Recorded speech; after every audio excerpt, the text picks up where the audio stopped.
Hello friends, I'm attempting my first QuickTime Player screen recording to help show you a little bit about the IXL website.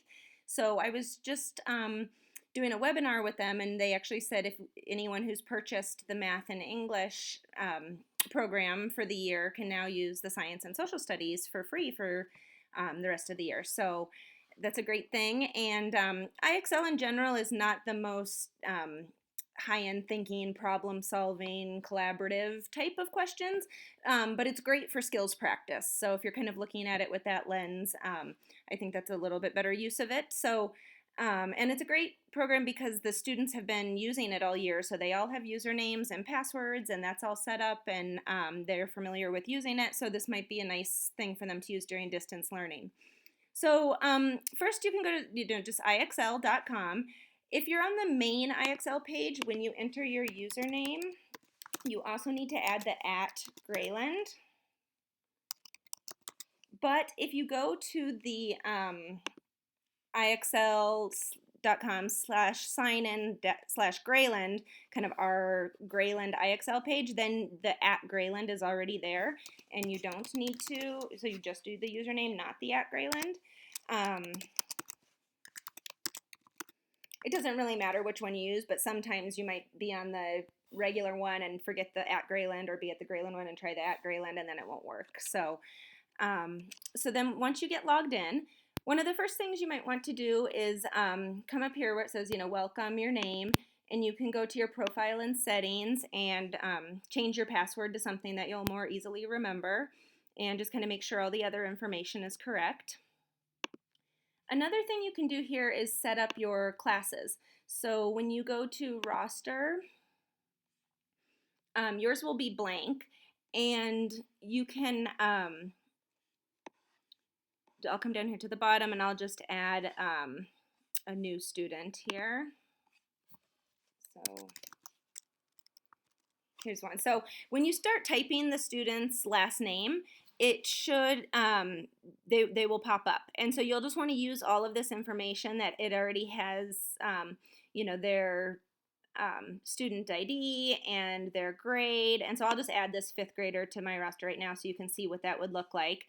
And I would, add him. Oh, when you come over here to the different classes, you can do add a class, and then you can set up your mesh 1, 2, 3, 4. And so I'll just say, let's say he was in my mesh 1.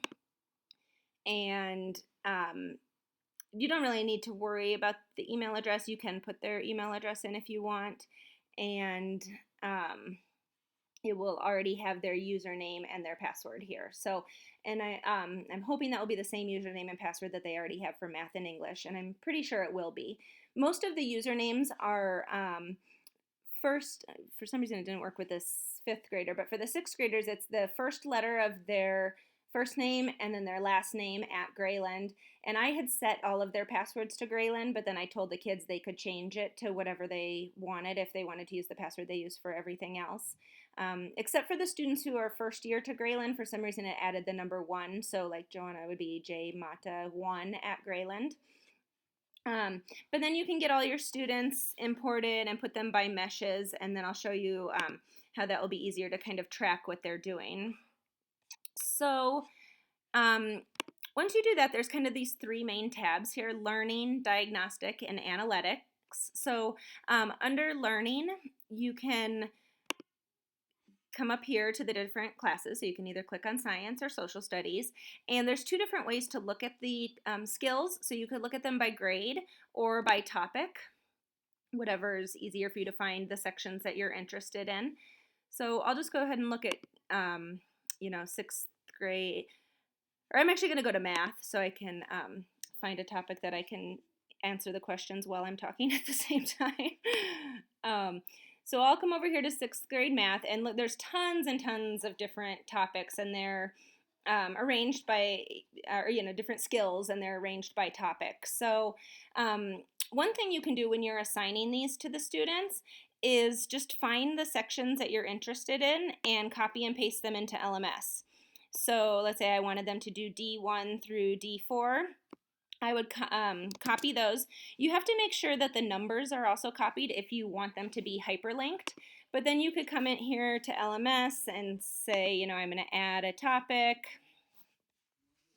and just paste them in here. And sometimes the formatting's a little messed up and you need, can fix that a little bit or whatever. But you can just copy and paste those right into LMS. Also, if you just say to the kids, I would like you to do section D1 in 6th grade science, they'll be able to find that. But sometimes it's nice for them to have the link. Also, I usually put these under the topics as well. So let me just come back down here to what we're working on next. And so I'll just kind of go through and find all of the IXLs that go with that topic and put them there for the kids to see that way also. So then when you start working on a topic, so here's what it would look like for the kids. So here's their question. And they start over here with a SMART score of 0. And when they get a question right, it jumps kind of drastically at first. They get like 10 points for the first one, and then, but their points get less and less each time. And so the way the SMART score works is that 80 is considered, I think they call it proficient, 90, I forget the exact term that they use for that, but then 100 is mastered, that skill. So when I assign an IXL, I tell the students that they have to get a SMART score of at least 80, but try for 100. So, so that they keep answering the questions here, and and gives them a little, they like it because it says, yay, terrific, and as the SMART score keeps getting higher and higher.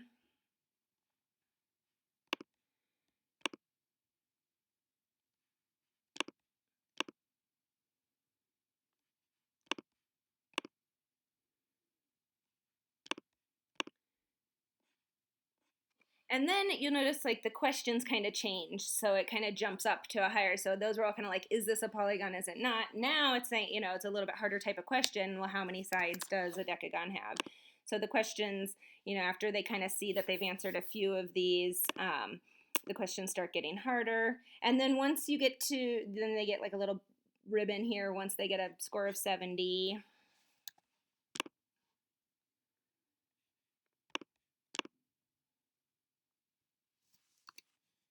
And a nice thing, so you can see if they get a question wrong, so is this a regular polygon? If I said yes, and because it's not, it tells them, sorry, it's incorrect. Their SMART score goes down, and then it gives them an explanation of the question. So that's really helpful for the students. And then they can kind of read through that and say, okay, got it, and keep working from there.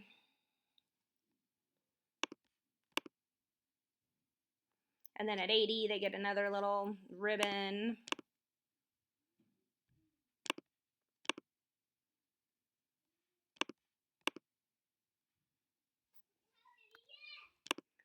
So kind of some different type of questions built in here.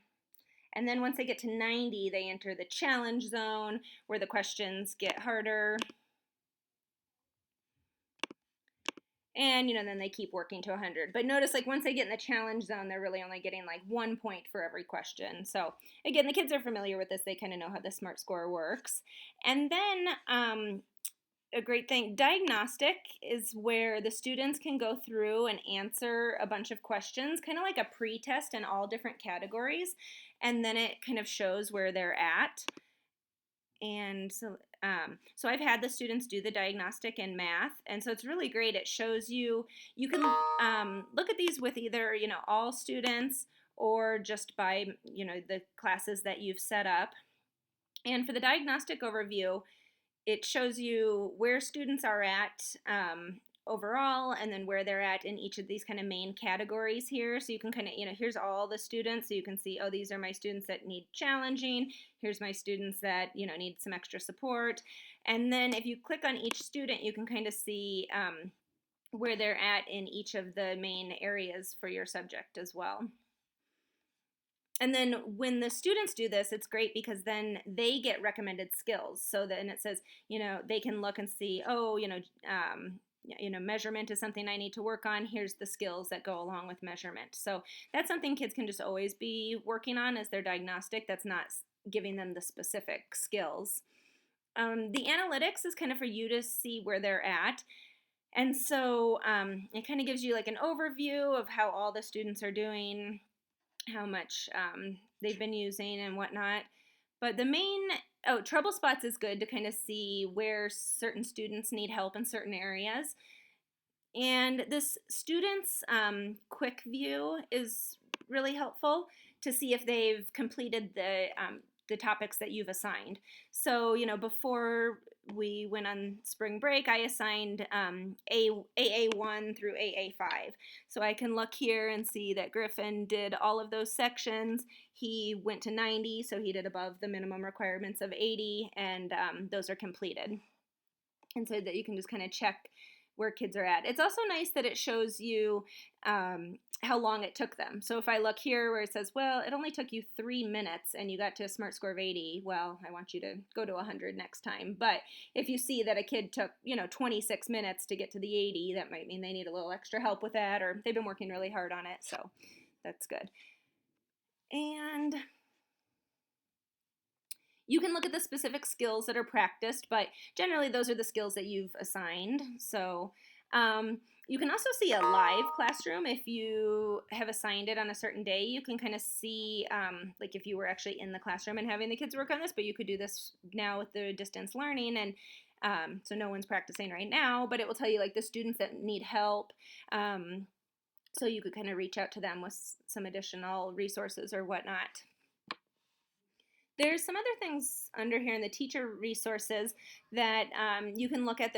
They have a lot of good like webinars and helpful resources also. There's some printable resources that would be good. And so it's not everything online. Some different videos that you could link to your LMS or whatnot. So there's a lot of resources there under teacher resources. So hopefully that helped give you like a little bit of an idea of what IXL is and ways that you can, use it in your classroom. And please let me know if you need any help or have any questions. Okay, take care.